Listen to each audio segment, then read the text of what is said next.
President Donald Trump has issued a presidential disaster declaration for Hawaii's Big Island as the state copes with Kilauea volcano's eruption.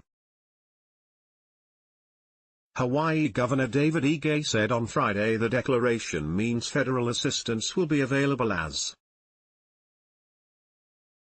the state covers costs associated with damaged roads, public parks, schools and water pipes. The funds, approved one day after Ige requested them, will also cover costs for geologists and security personnel at roadblocks. Lava flows from Kilauea volcano have destroyed 36 structures, including 27 homes, as the state suffers from declining tourism despite assurances that most of its islands remain safe. The lava flowing from 15 fissures now covers more than 117 acres. On Friday, Hawaii County Civil Defense warned residents of Lower Punua to prepare to evacuate on short notice, in the event of possible gas emissions and volcanic eruption. Geologists say conditions are prime for a major eruption within hours or days. Kilauea's lava lake is on track to recede to groundwater levels at any time over the weekend, triggering violent steam-driven blasts, according to the U.S. Geological Survey. Incredible photos from an overflight earlier this week show huge columns of gas venting as the lava advances inexorably, destroying luxurious homes in its path. Meanwhile, warnings that Kilauea could shoot boulders and ash out of its summit crater are prompting people to rethink their plans to visit the Big Island. But most of the rest of the island is free of volcanic hazards, and local tourism. Officials are hoping travelers will recognize the Big Island is ready to welcome them. Rachel Smigelski-Teese is among those who have shifted gears. She had intended to visit Kilauea's summit with her husband and 5-year-old daughter, and stay in Volcano, a town a few miles from the crater. Now they've cancelled their trip. She's worried potential flight disruptions would strand them on the island. My equivalent of this, and I'm from South Florida where we have hurricanes, is driving quite literally into a hurricane, she said.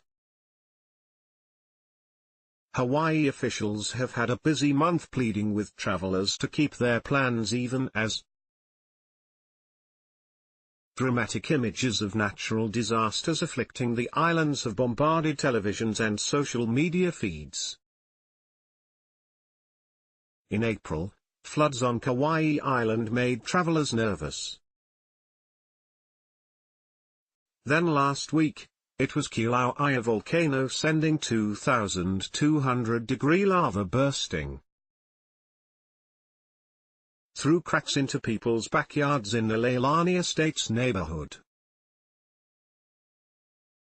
Then as Kilauea's magma shifted underground, a magnitude 6.9 earthquake rocked the Big Island. Since the quake, there have been frequent aftershocks. More than a dozen fissures oozing lava have opened in the ground. Adding to the distress, of the 36 structures destroyed, 26 were homes. And now, scientists are warning that an explosive eruption may occur at the summit crater within weeks. Dina Neal, the scientist in charge of the U.S. Geological Survey's Hawaiian Volcanoes Observatory, said geologists don't expect the summit eruption to be life-threatening so long as people stay out of the national park. Volcano and other nearby communities may be showered by pea-sized fragments or dusted with non-toxic ash, but they aren't expected to get hit by large boulders, she said. Robert Hughes, the owner of Aloha Junction Bed and Breakfast in Volcano, said he's had tons of cancellations since Wednesday when geologists first warned of the explosive eruption. But Hughes, a 45-year resident of the village of some 2,500 people, suspects he'll soon hear from adventurers and photographers who want to see the eruption up close. I'm not too worried about it because I've lived here so long and I've seen it go through lots of different episodes, Hughes said. The town, which is nestled in a lush rainforest a few miles from the crater, is a popular overnight spot for park visitors.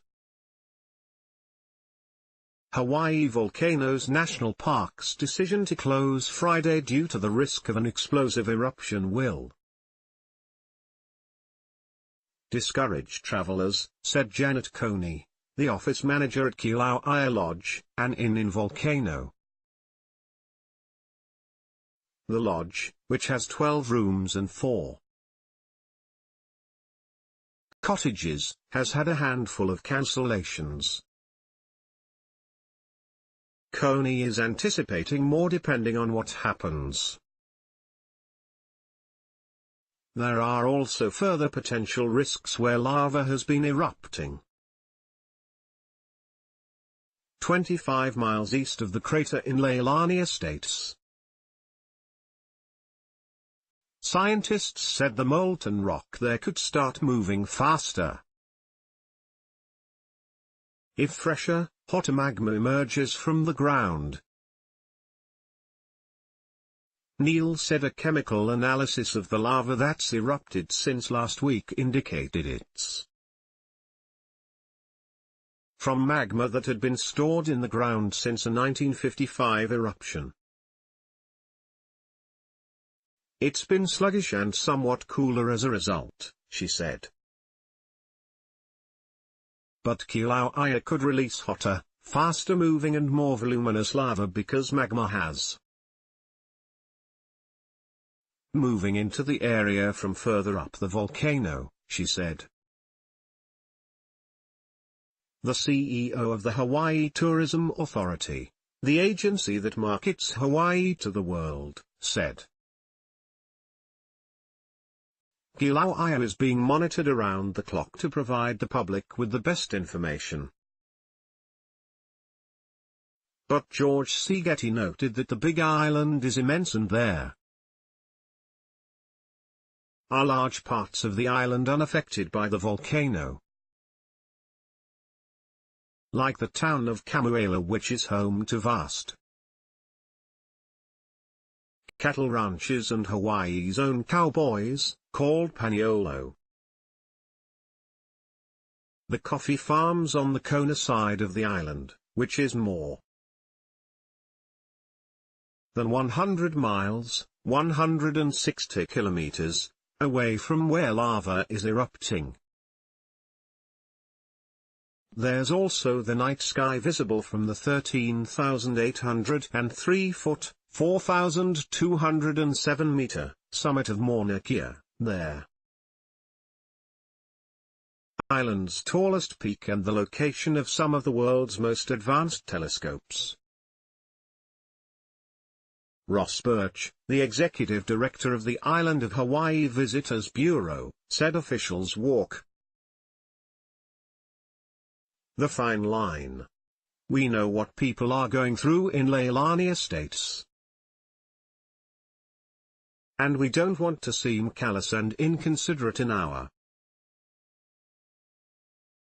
messaging and our promotion of the island, he said.